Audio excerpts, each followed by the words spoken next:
మాజీ సీఎం జగన్ పై విజయనగరం జిల్లా చీపురుపల్లి ఎమ్మెల్యే కళా వెంకట్రావు సంచలన వ్యాఖ్యలు చేశారు. గొడ్డలి వేటు, వెన్నుపోటు అనేవి జగన్ కుటుంబానికి పేటెంట్స్ హక్కులని ఎద్దేవా చేశారు. ఏపీ లిక్కర్ స్కామ్ ను డైవర్ట్ చేయడానికి ఈ వెన్నుపోటు కార్యక్రమాన్ని నిర్వహిస్తున్నట్లుగా కళా వెంకట్రావు తెలిపారు. కన్న తల్లికి చెల్లికి వెన్నుపోటు పొడిచి సొంత బాబాయిని గొడ్డలి వేటుతో హతమార్చిన జగన్మోహన్ రెడ్డి అసలైన వెన్నుపోటుదారుడని కళా ఎద్దేవా చేశారు.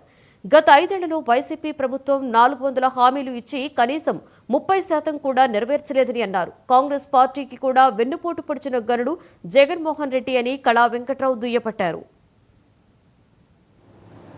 దానికేమో గుడ్డి జబ్బు అని చెప్పి తన సాక్షిలో ప్రచారం చేసినటువంటిది ప్రజలందరూ చూశారు. తన సొంత టీవీలో చిన్నాయన చనిపోతే గుండె జబ్బుతో చనిపోయాడని 9 వరకు చెప్పారు. ఆ తర్వాత వాళ్ళ ఇంట్లో వాళ్ళు ఇది చనిపోయడం అనేటటువంటిది రక్తం కారుతుంది, ఇన్ని పోట్లు ఉన్నాయి, గొడ్ల వేట్లు ఉన్నాయని బయటకు వచ్చింది అని అంటే ఇది వీళ్ళ నిర్వాహకం.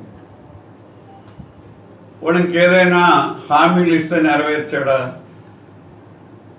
హామీల్లో కూడా వెన్నుపోటే. 400 హామీలు ఇచ్చాడు.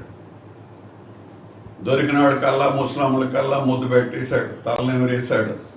నేను వస్తే ఈ తెల్ల వెంట్రుకలు నల్లగా అయిపోతే నేనేదో అవరక దవరా అంటానని చెప్పాడు. 400 హామీలు ఇచ్చాడు. 30% కూడా అందులో పూర్తి చేయలేదు. 5 సంవత్సరాలు పూర్తి అయిపోయాయి.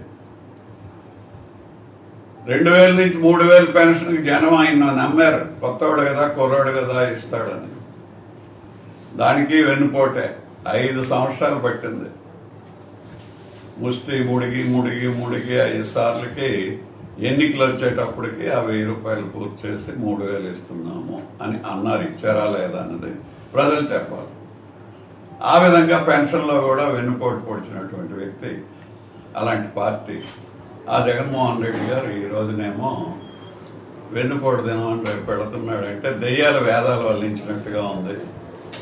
మేకవన్ని పులి వచ్చి మేకవన్ని వేసుకొని మాట్లాడినట్టుగా కనిపిస్తుంది.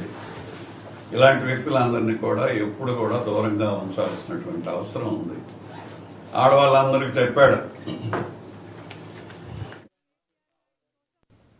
హైదరాబాద్లోని